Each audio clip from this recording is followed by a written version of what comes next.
guys, welcome back to the channel. Today is perfect.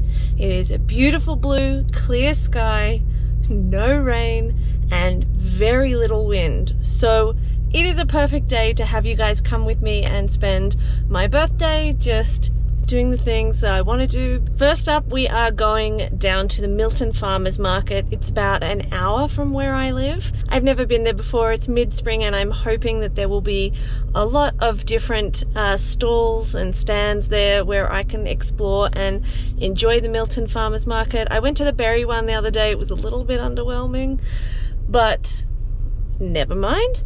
New farmers market. We're going to try some new things and we're going to come back and garden together before I hang out with my friends this evening. So let's get going.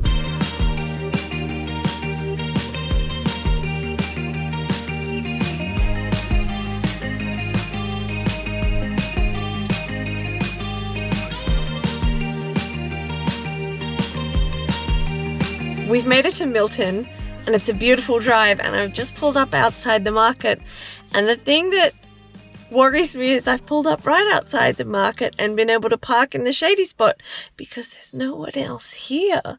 I can see the coffee stand and I can't see anything else. So I don't know what this market is going to be like, but on the plus side, it was a lovely drive down. So I guess we're going to go and explore and see what kind of market there is, or not.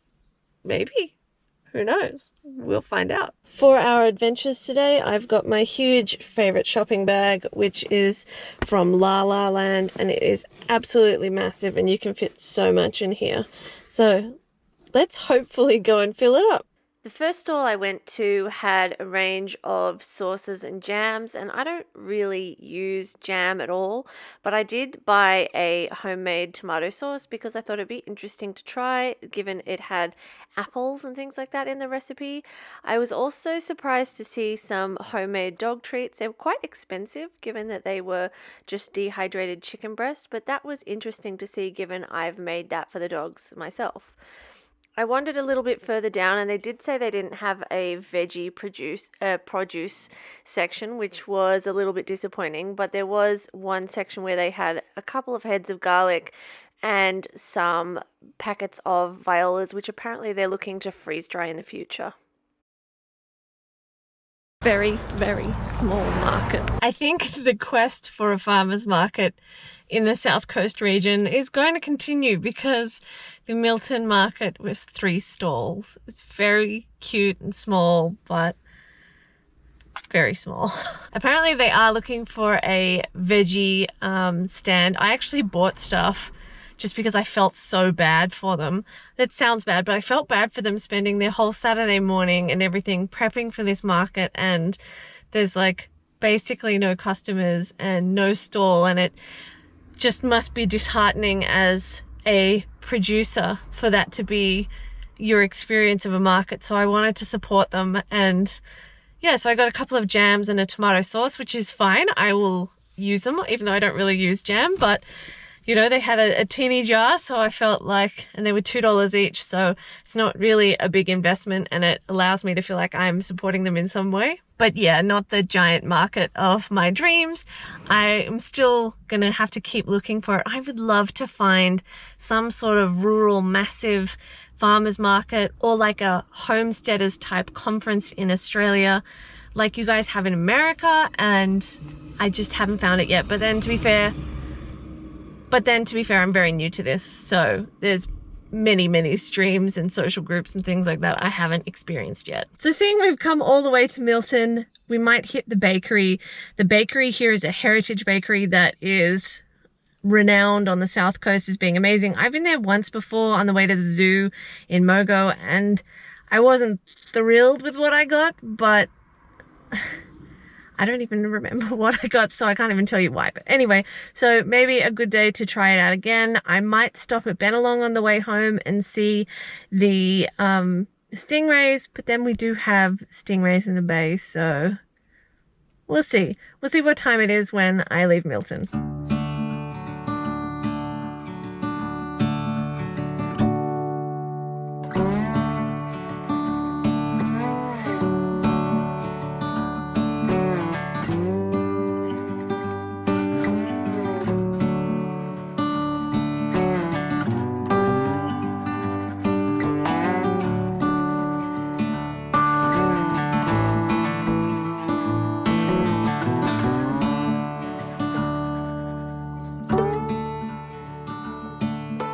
I got a rosemary and lamb pie and a caramel slice for later. I'll have anything caramel, anything. So let's give this rosemary and lamb pie a go.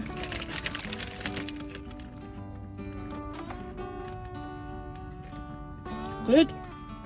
Good, very strong on the rosemary, which is fine for my taste buds.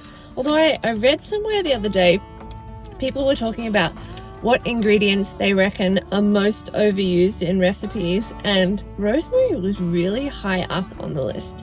So I'd be really interested to know what you guys think is overused in recipes. A meat pie with sauce is a very Australian thing. I grew up on meat pies as a kid. They were like the thing you got on Saturdays or Sundays, I can't remember which, but it was very exciting when you got one for lunch. And it's something I have missed when you go to places like these on road stops when I'm eating more gluten-free. But while I'm on this magic probiotic that seems to be making a lot of things better, I'm going to enjoy a birthday pie. I chatted to the lady at the market and she said they used to have more stalls and more customers, but what happened was in the late 2019, early 2020 fires that smashed this area, like smashed. Lake Conjola is just down the road, and a lot of the trees in that region still haven't recovered because the fires here were just so bad. And I remember coming down here like 6 months, 8 months after the fires, and there was like not a single leaf regrown on the trees. It was bad, and there was nowhere for the animals to go. It was horrific. But because of that, a lot of the farms in this area have been decimated, and then those that weren't have just been flooded multiple times in the last 18 months. So they're hoping that over time it will build back up, but you know, it's obviously been a pretty hard time for them. So I can understand why the market is so small. I think I've actually discovered what too much rosemary is. So it's fine on the pastry edge, but in the meatier part where presumably there is also rosemary, it's too much. It might also be that's where the rosemary is on the top as well, but probably won't get this one again. But I forgot to get a drink, so I need to order a drink. Hello? Hi, Beanie. Have you got tadpoles, sweetheart? Yeah. Oh my God, that's so exciting. You say happy birthday, Pippi. Happy birthday, Pippi. Thank you, my beautiful boy. I've got a Coke for the way home, and this place is all of a sudden really busy. I actually have been feeling a lot less like Coke since I bought kombucha at the supermarket, but I'm confused how it could still be active kombucha given that it's sitting at room temperature, and I think kombucha needs to be stored in a fridge. So if you know, let me know so I can understand, but I might look into making kombucha, so because I feel better. So thank you, probiotics, maybe. All right, let's get going. We're gonna head straight back home and go to the garden, I think.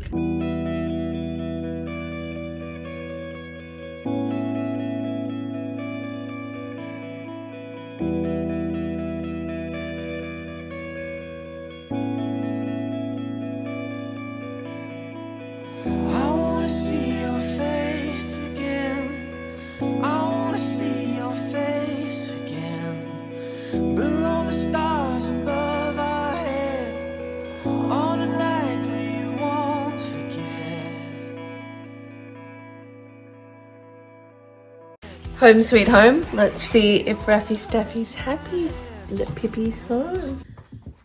Hello, darling. You under the bed. Hello. That was a bit of a crazy welcome home. Raffy got so excited to see me that he ripped out one of my earrings, and I think he ate the backing of it. But we have got a couple of hours now to try and get in the garden and get some stuff done. So let's go. You guys remember when we recently planted some lettuce? Well, I've had to cover with a crop protection. There was a little bunny that was coming around, sight unseen, but it was definitely a bunny.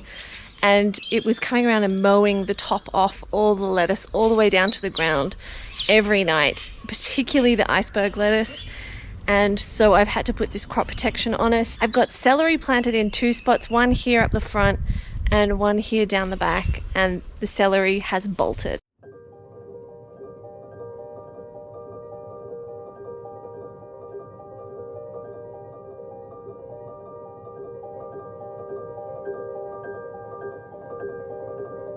You might be wondering why our celery bolted, because we're in spring. Well, when we had that massive rain bomb the other day where it dropped over 80 mils of rain in 6 hours, the temperatures dropped quite a lot. It got cold again, and I had the fire on in the house both to dry the house out and also because it was so cold. So I think that has caused the celery to bolt. Although what's interesting is the celery seedlings I planted here and a little bit further back, they've both bolted. But where we previously had the celery at the front where it grew through winter and we harvested it together, and I left, I think it was 2 in place just to see what would happen if I left them there, if they'd regrow. They're regrowing just fine. They haven't bolted at all. So I think what I'll do is probably just harvest that celery and see what can be done with it. So I'm going to head inside and get my harvest basket. I am going to see if Rafa wants to eat something other than grass, because that is that munching noise that you can hear just to the side of the camera. He is sitting here chewing grass. So I think what I'll do is harvest the celery, take what I can from these 2 crops, and just hope for the best. I might leave a few of the bottoms of the celery there, again, to give them a chance to grow. But I'm going to head inside and get my harvest basket, and we're going to get rid of those. I'm going to get rid of the lettuces that have bolted and the broccoli, and that will hopefully fix some of my other issues about where am I going to put these seedlings that I have over there. The other thing I want to show you guys before I just get to doing some work is my flannel flowers have bloomed. This is the most exciting thing in the whole world. I love flannel flowers. I've tried to grow them in the past and just it didn't work. But to be fair, I tried to grow them from seed. But they are such a beautiful flower. They're an Australian native and they literally feel like flannel when you touch them. They are just divine, and I'm so happy that these are here for my birthday and that I get to spend my birthday in a garden. There might be a few of you thinking this is a funny way to spend your birthday, but I think as I've gotten older, I've really lent into the introverted side of myself.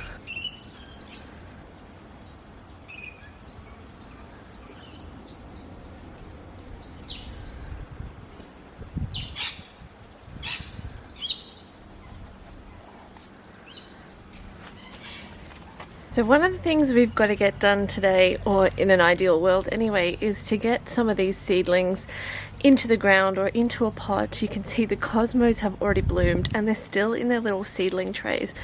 There are some onions and other things behind me, but there are some snow peas that desperately need to get in the ground. So I'm hoping that I'm going to sort out that issue today. But the very first thing I need to get done is to harvest some lettuce for tonight's dinner. I understand that you should harvest vegetables, or particularly lettuce, in the morning or in the evening, and it's smack bang in the middle of the day on the most beautiful day ever. So it's just gonna get harvested in the middle of the day, and if it wilts, well, we'll work something out tonight. As you can see, I've still got a large number of seedlings that I need to deal with. These are the ones we planted together in the last 2 weeks of winter.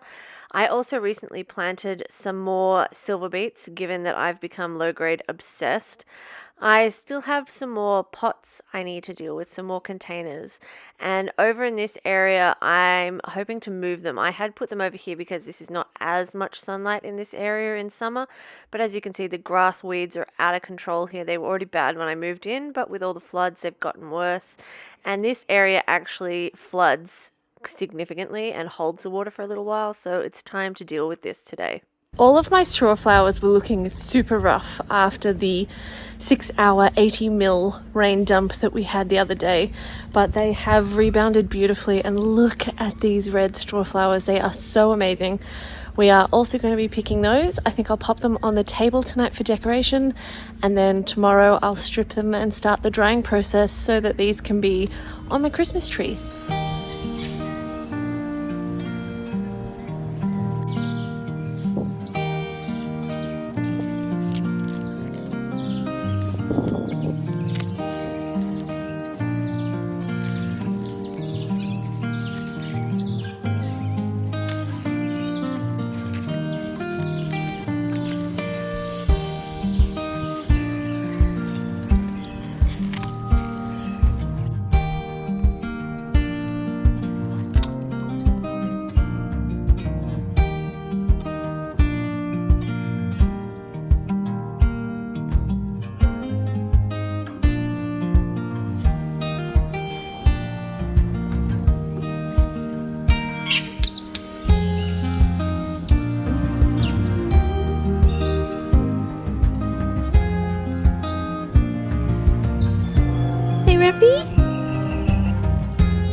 this huge plant you can see on the right with the straw flowers sticking out of it, I call Cousin It. It is grown from a white cottage flower mix of seeds that I bought when I first moved in that I thought would die off before winter, but Cousin It has just got bigger and bigger and bigger and is yet to bloom. And so I'm just waiting to see what these blooms are, to see if they're worth this monstrosity of a plant. It doesn't strike me as a cottage mix.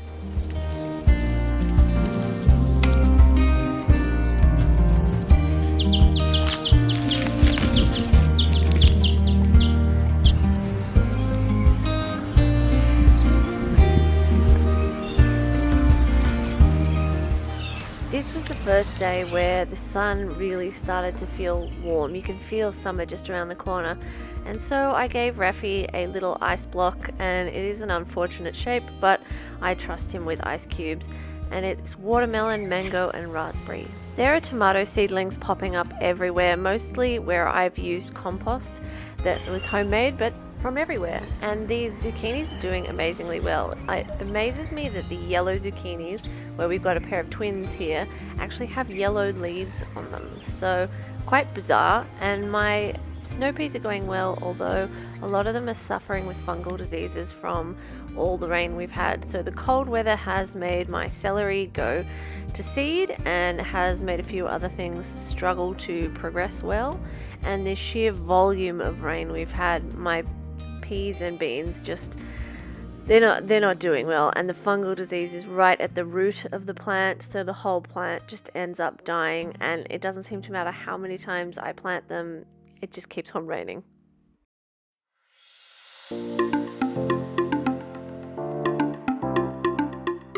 While it is a blessing to get some rain, we really have been underwater almost all the time, and every week comes huge downpours, and it does mean that I'm getting a lot of bugs like aphids that are attacking my kale. But what I decided to do today was to try blanching the celery that hadn't bolted. I've heard that that's how you get the stalks to really thicken up. If you have any other tips for how you grow your celery with thick stalks like on the ones you buy in the supermarket, I would love to hear it, because otherwise my celery is quite spindly. This year I'm also planting my zucchini with stakes. Last year I had a lot of trouble with, well, it wasn't even last year, it was in January, I had a lot of trouble with powdery mildew and with the plant flopping over because of all the storms and the wind, and I'm hoping that I can slowly stake the zucchinis and provide them with a bit more support against the storms. But all in all, we did a massive harvest today and I was so happy.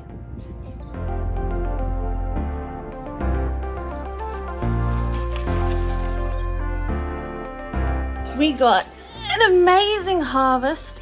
The kale is a bit rough, I should have picked it a week ago, but we've got some silver beet for tonight, which is amazing. It is a phenomenal day, but I just realized I was getting sunburnt, so I've gone inside and put some sunscreen on. So now I'm going to take a frosty fruit break to let my sunscreen soak in, and I forgot that I had bought linen shirts for gardening to prevent myself from getting sunburnt, because I'm very fair skinned and get burnt really easily. So now it's time for a frosty fruit break because it is warm today. It is just the perfect day to be doing this. I know a lot of you might be thinking, why are you doing this on your birthday? But the last at least decade of birthdays have been pretty questionable, very stressful, or involved some family member passing away. So you know, to be able to do this, to be able to do whatever I feel like, to have no stress because I sold my business and I don't have to deal with that anymore, and to have no obligations and just be able to do whatever I want and have a frosty fruit, this is just perfect.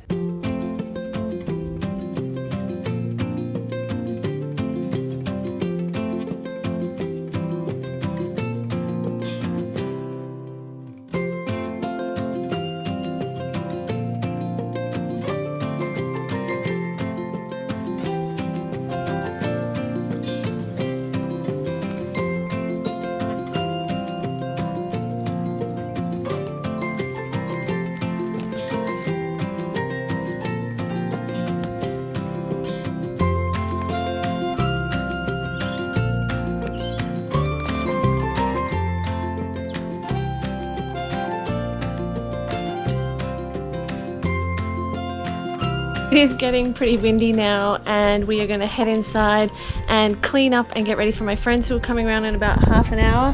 Rafa obviously wants my attention for something, but thank you so much for spending my birthday with me. I really appreciate it, and hopefully we'll see you in the next video.